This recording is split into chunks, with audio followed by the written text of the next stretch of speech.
For some time now, the train had been stopped in a cutting to the west of Belfort, in the Vosges Mountains, and still in France.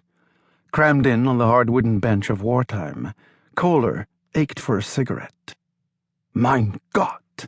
Had it been an hour of silence already? All lights, no matter how tiny and scarce tobacco was, had been forbidden. Louis, he knew, longed to sigh and drolly say, "C'est une attaque aérienne, mesdames et messieurs." But soon they'd cross the frontier into Alsace, now the greater Third Reich. Soon Louis would have to be constantly reminded that speaking French in public was verboten. It didn't bear thinking about, their being sent on this investigation, this Carnival. With the heat, the overcoats and the crowding, misery was compounded. But, no one complained in a coach full of Waffen-SS, Sonderkommando, a special commando. One simply did as ordered. "Raus! Alles! Get out, all of you!" croaked the sergeant-conductor. The snow, a meter or more deep in places, was pristine under a full moon, and not a cloud up there, just stars like you'd never seen, except for the low and throaty drone of aircraft.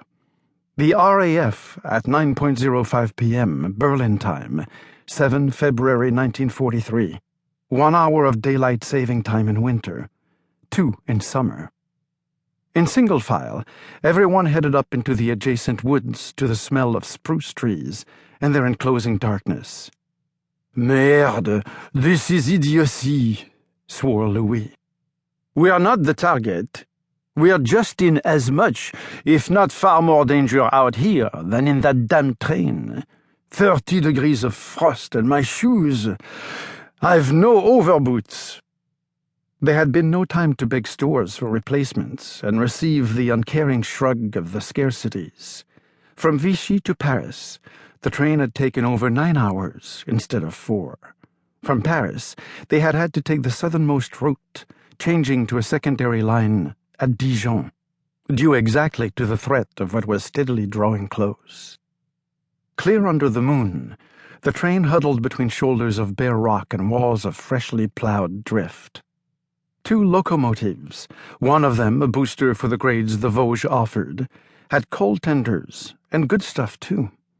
Little of it seen in Paris and other cities and towns in France since the late autumn of 1940, except for the chosen, the collabos and BOFs, the butter, eggs and cheese racketeers, the big shot too, the Bunsen and Oberbunsen, the gold pheasants back home in the Reich, because of all the medals and braid they wore.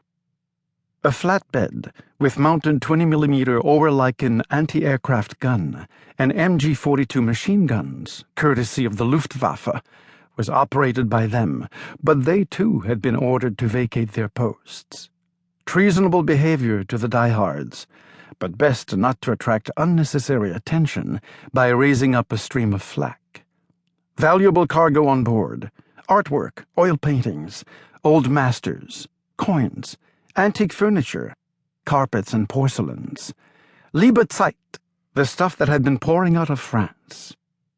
Behind the guns were the first-class coaches. Behind these, 2 seconds, 1/3, and a 4th, all vacated, all with their passengers fighting their way up into the forest. Crazy, really. Louis was absolutely right. To keep listening to this audiobook, I've left you a link in the description so you can do it, at no cost thanks to Audible's 30-day free trial.